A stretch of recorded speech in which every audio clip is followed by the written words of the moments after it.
और वहीं सूरजपुर मामले को लेकर कांग्रेस के प्रदेश व्यापी प्रदर्शन पर राजनीतिक माहौल गर्मा गया है। इस पर स्वास्थ्य एवं चिकित्सा शिक्षा मंत्री श्याम बिहारी जायसवाल ने बयान देते हुए कांग्रेस पर निशाना साधा। मंत्री ने कहा, कांग्रेस विपक्ष के एक रूप में बैकफुट पर है और लोकतंत्र में धरना प्रदर्शन करना मौलिक अधिकार है, लेकिन मौजूदा प्रदर्शन राजनीतिक रूप से प्रेरित है।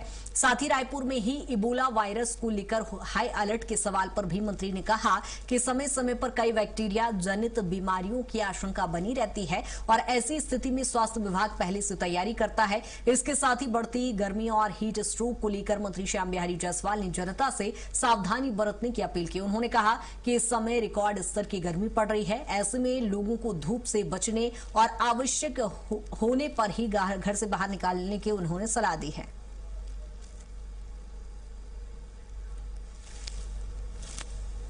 हर व्यक्ति का एक मौलिक अधिकार है कि वो अपनी बातों को रख सकता है, धरना प्रदर्शन कर सकता है, आंदोलन कर सकता है, ये सही है।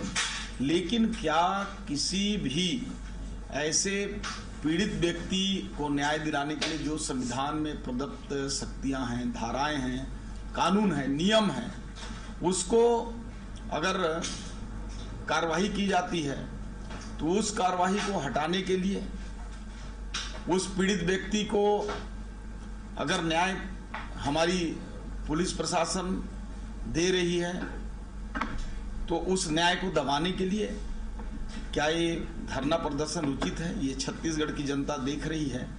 अच्छा होता किसी पीड़ित को न्याय दिलाने के लिए धरना प्रदर्शन करते।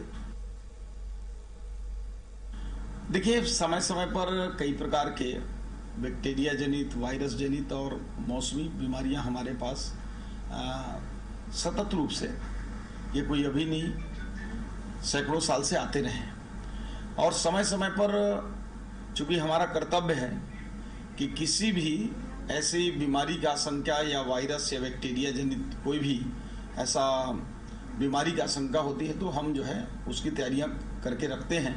और जैसे ही सेंट्रल मिनिस्ट्री से या फिर अन्य रिसर्च या सूचना के आधार पर हमको जब जानकारी मिलती है कि किसी भी बीमारी के भविष्य में आशंका है तो उसकी हम पर्याप्त व्यवस्था रखते हैं और हेल्थ डिपार्टमेंट एहतियातन समय समय पर जो चाक चौबंद व्यवस्था करती है उसी प्रकार इसको भी किया गया है। आम जन से मेरा निवेदन है, अपील है कि धूप से एकदम बचें, सुबह धूप होने से पहले कार्य को निपटाएं, दोपहर में घरों में रहें। इसके लिए हमारे सभी सेंटरों में उप स्वास्थ्य केंद्र से लेकर टर्सरी केंद्रों तक हमारी पूरी व्यवस्थाएं हैं। बोतल लगते हैं, उसकी पर्याप्त व्यवस्था, चूँकि डिहाइड्रेशन होता है तो शरीर में पानी की कमी होती है, उसकी भी व्यवस्था और पर्याप्त हमारे पास बेड्स भी हैं। और ये बात सही है कि सामान्य से ज़्यादा संख्या में मरीज अभी आ रहे हैं। इसका कारण ये तेज गर्मी और लू है, इससे हमको बचना चाहिए।